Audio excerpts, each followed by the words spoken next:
താലിബാനെ വീണ്ടും ആക്രമിച്ച് പാകിസ്ഥാൻ. 48 മണിക്കൂറത്തെ വെടിനിർത്തൽ ധാരണ ലംഘിച്ചുകൊണ്ടാണ് പാകിസ്ഥാൻ വീണ്ടും അഫ്ഗാനിസ്ഥാനിൽ ആക്രമണം നടത്തിയതായി റിപ്പോർട്ടുകൾ സൂചിപ്പിക്കുന്നത്.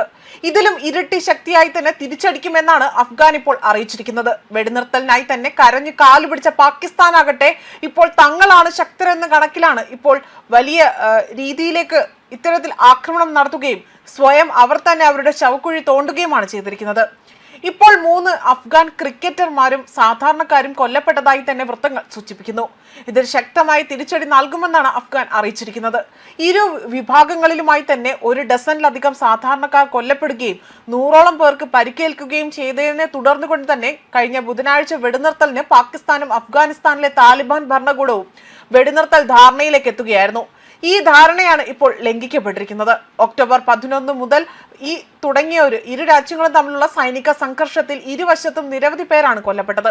58 പാക് സൈനികരെ വധിച്ചതായി താലിബാൻ അവകാശപ്പെടുമ്പോൾ തങ്ങൾക്ക് 23 സൈനികരെ നഷ്ടപ്പെട്ടു എന്ന 200-ലധികം താലിബാൻ അനുബന്ധ ഭീകരരെ വധിച്ചതായും പാകിസ്ഥാൻ സൈന്യം അവകാശപ്പെടുകയും ചെയ്തിരുന്നു.